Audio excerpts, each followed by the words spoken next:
Good morning, John. Thanks so much for meeting me here today. No worries. Thanks for having me. That's okay.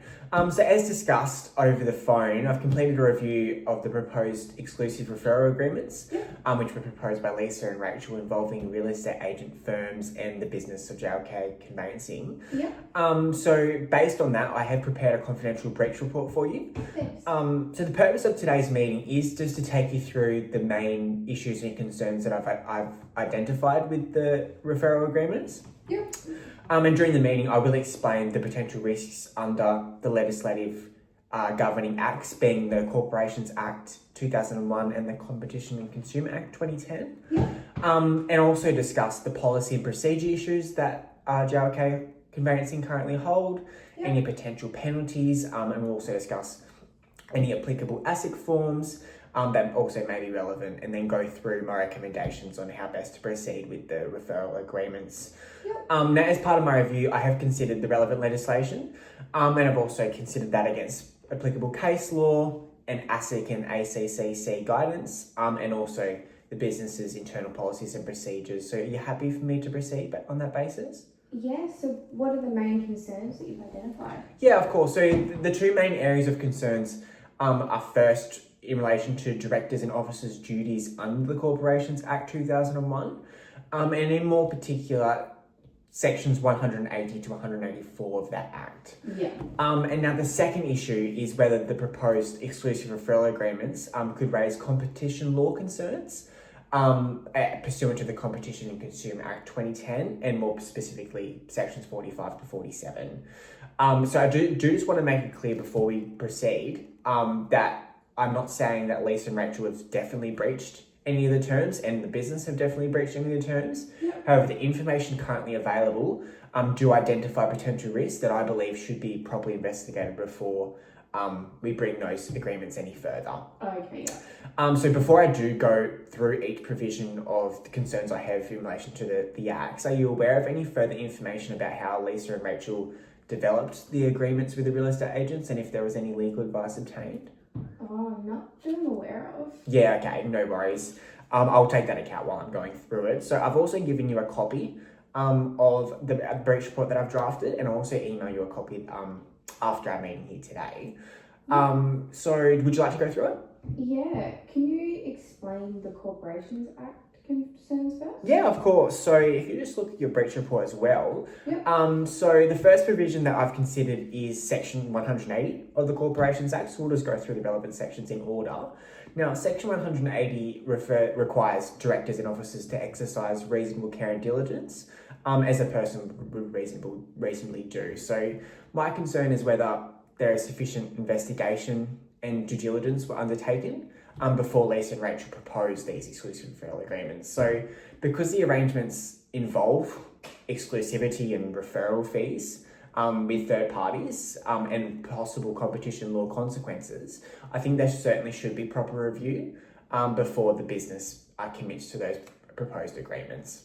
Okay, and are you saying that Lisa and Rachel breached section 180 or? No, so not necessarily. At this stage, I would just describe it as a potential concern, not an established breach at this stage, as we would need more information about what investigations were undertaken and what information was considered before proposing those agreements. Now, this case, I have referred it with ASIC versus Helica, which demonstrates the importance of directors exercising appropriate care and diligence when making decisions on behalf of the company.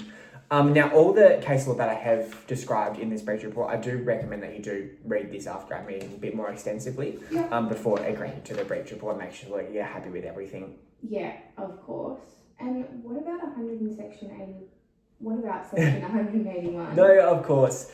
So section 181, that deals with good faith. So it requires directors and officers to act in good faith and in the best interest of the company and for proper purpose. So the issue is whether Lisa and Rachel were genuinely acting in the best interest of the company when proposing the arrangements. So the agreements may increase business for the JLK Conveyancing, as I understood that was the reason for it, which could obviously be beneficial, but we also need to consider the legal risks involved and whether there are any personal interests that may have affected the decision making as well. So Yeah. in relation to section 181, I have referred to case ASIC versus Outer, which is relevant to directors acting in the interest of the company and for proper corporate purposes.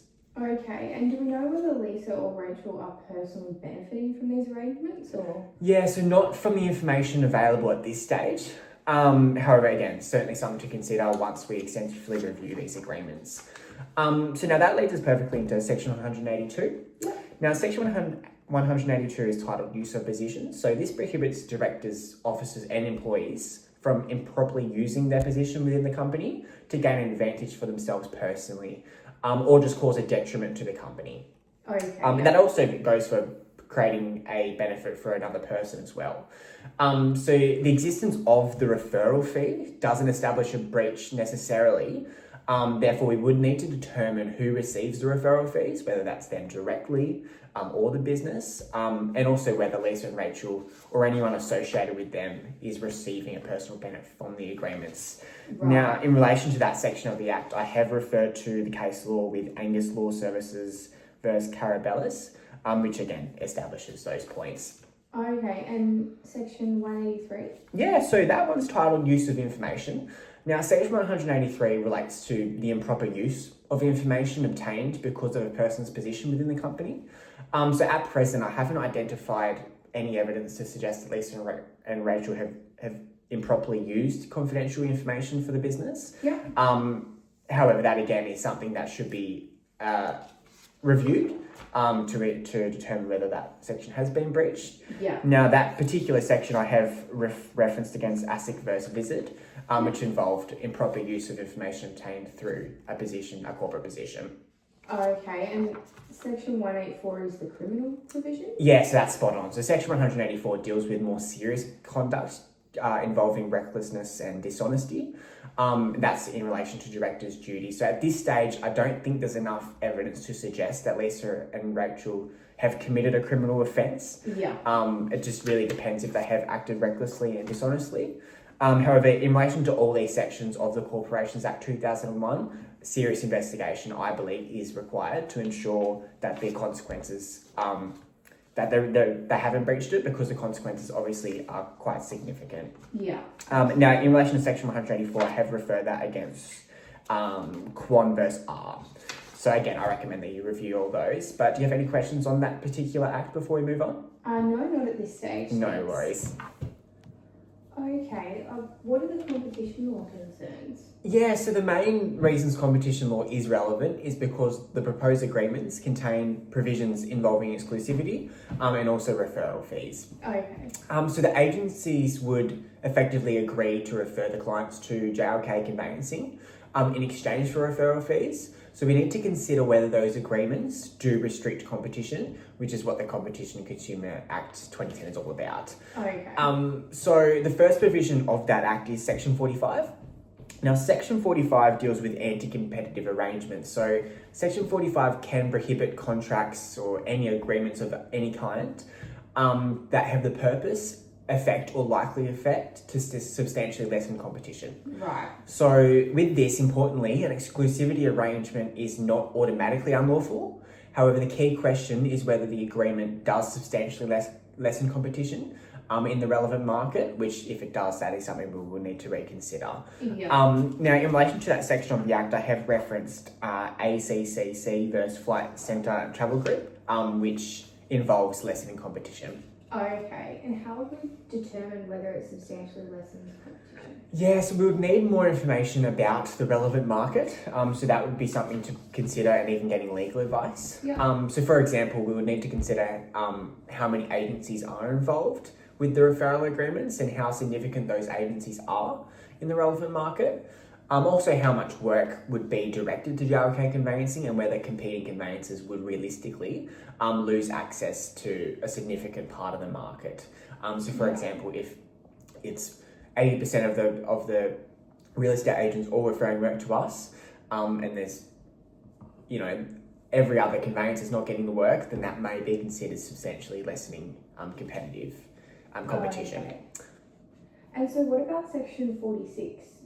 JLK has been growing pretty quickly. Yeah, so growth itself doesn't mean that JLK conveyancing has substantial market power.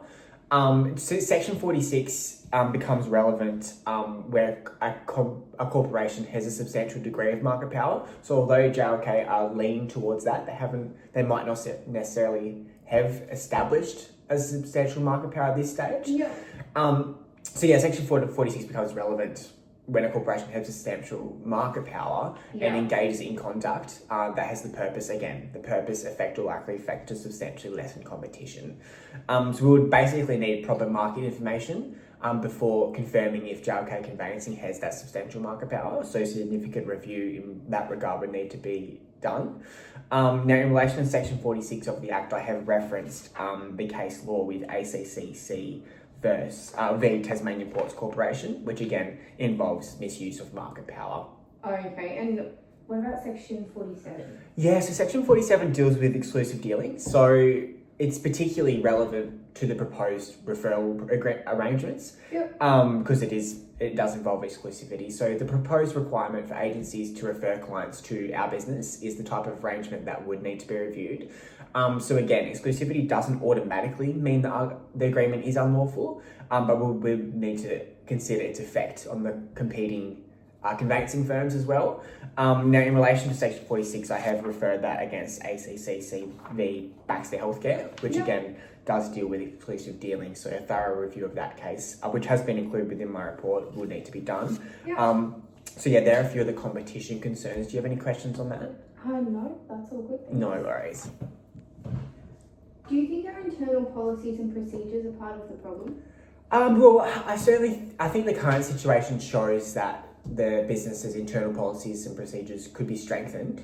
So there needs to be, in my opinion, a clear process for significant commercial arrangements such as this, which do involve referral agreements and exclusivity.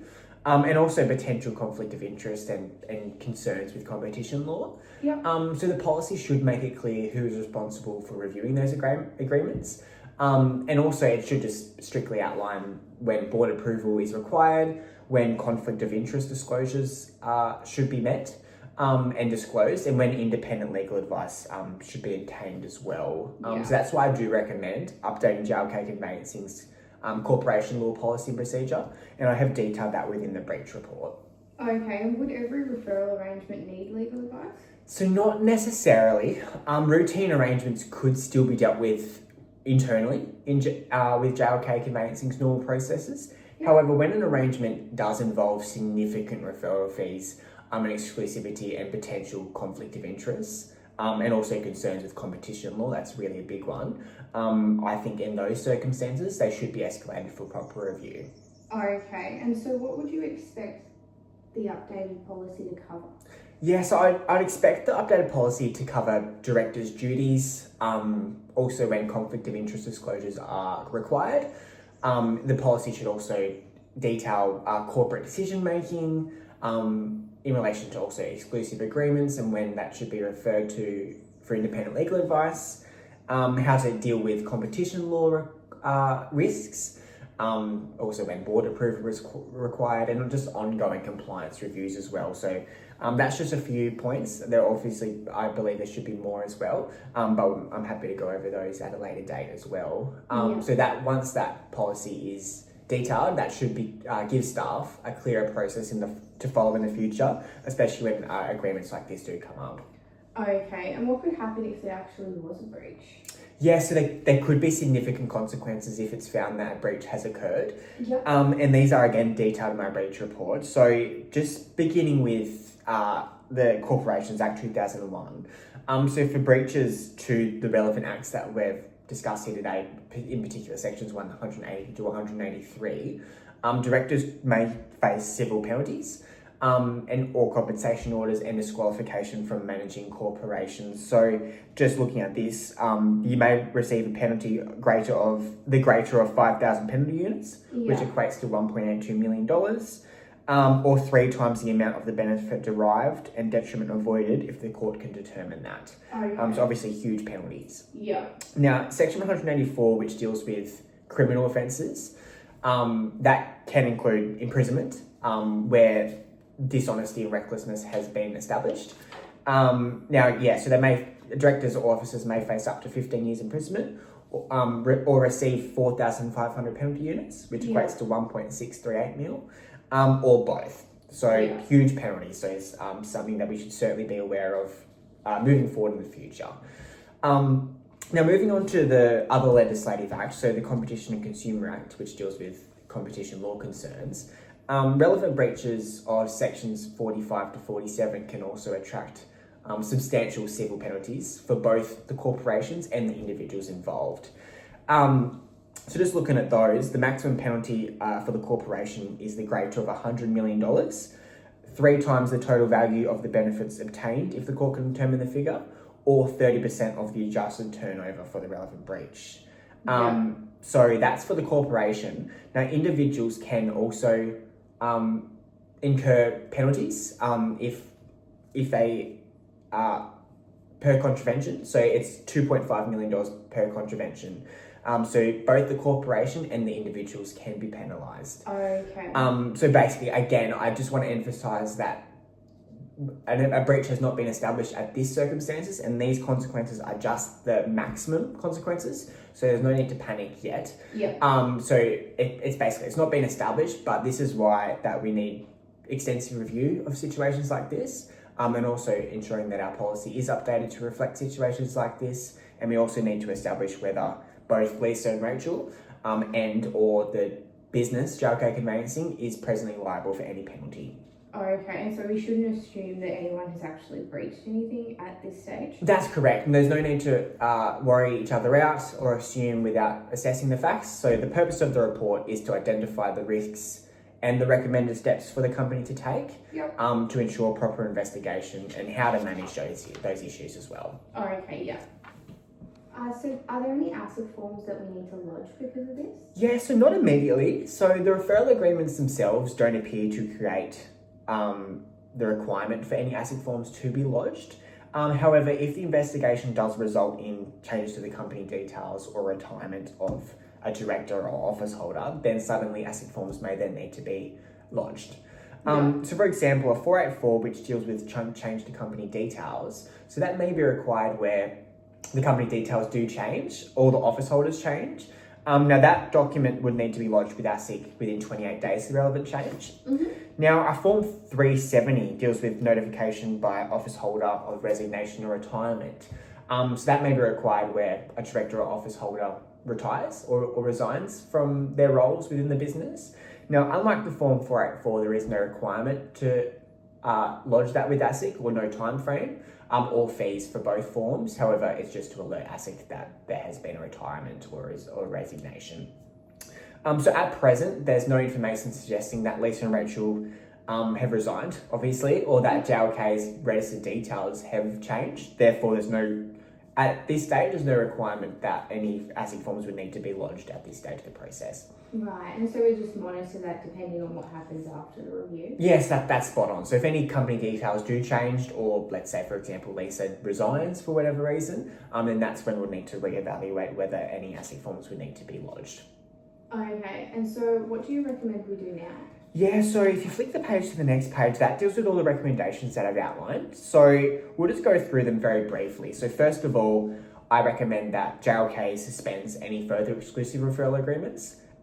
This is basically just to ensure that we're ensuring compliance with legislation and to ensure that we've reviewed those extensively before we take any further referral agreements on.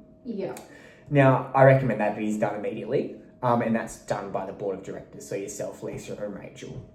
So the second one, I recommend that we review any current proposed agreements or referral agreements within 7 days. And I, again, recommend that that's done by yourself and the board of directors, just to make sure that, again, proper legal compliance. Now, the third one, I recommend that we obtain legal advice in regard to the referral agreements. And I've put down here that that's for yourself and the board of directors, or for yourself on behalf of the board of directors to do. Basically just to ensure compliance with what we've discussed here today in relation to those relevant sections of those governing acts, just to make sure, there's no breach of any sections, and if so, what are we up for? Now, fourth here, I've got that Lisa and Rachel to complete conflict of interest disclosures, and I've said that for that to be done within 7 days, because we need to understand whether there is any personal or financial gain involved in the agreements. Again, that's a process that I think we should certainly look at implementing moving forward, and I'll ensure that's included within the updated policy. Yeah. Now, fifth, I recommend within 14 days that we conduct a formal board review.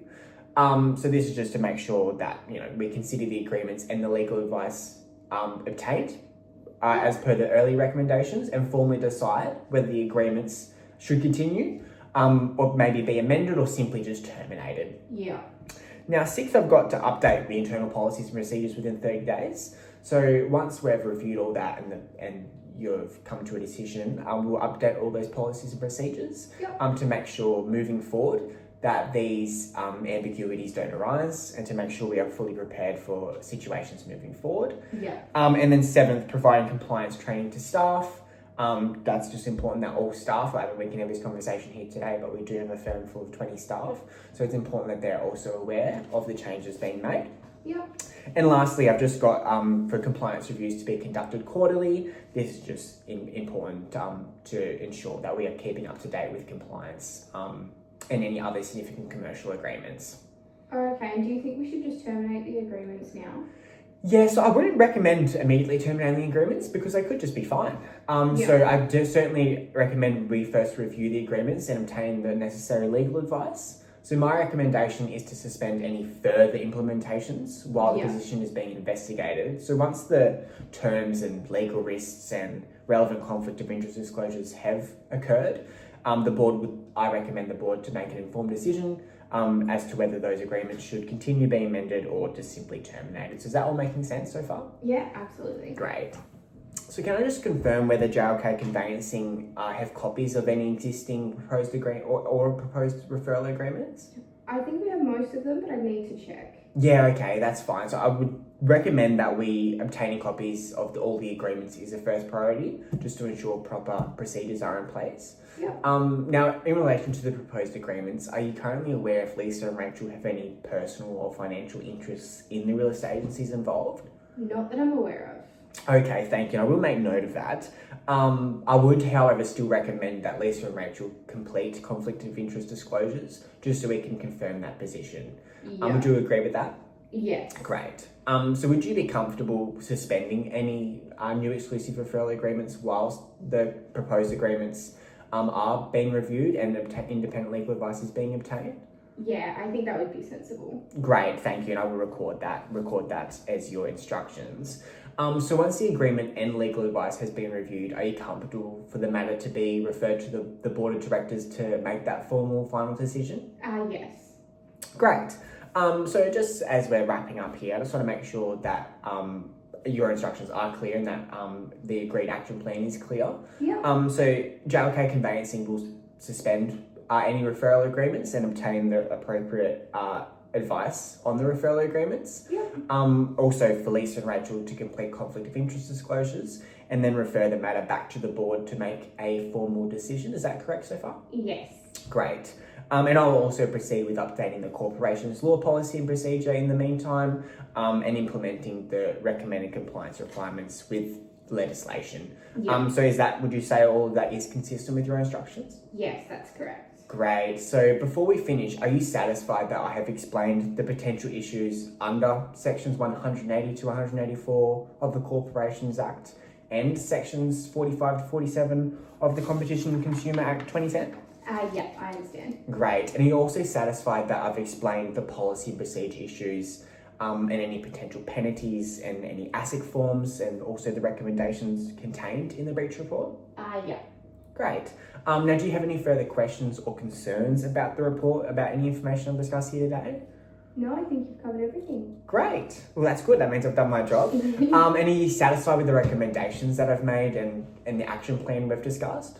Yes. Great. And are you happy to sign off on today's discussion and the breach report on that basis? Yes, I am. Great. Well, that's always easy. Yeah. So thank you for your time here today again. So I'll document the outcome of today's meeting and I'll also send you a follow-up email summarising the agreed actions that we've discussed here today. Yeah. Now, I will require your written sign-off. Is that okay? I just need your basic Yeah, reply, I for sure. confirm. Great. So all documentation and correspondence relating to the breach reports and the referral agreements, I'll ensure that they're kept within the corporation's confidential matter, just to in accordance with our policies and procedures relating to record keeping. Yeah. But as we're signing off here, do you have any further questions for me? No, that's all good. Thanks. No worries at all. And thanks again for your time here today. And I'll send you that email in the next hour or so. Sounds good. Perfect. Thanks.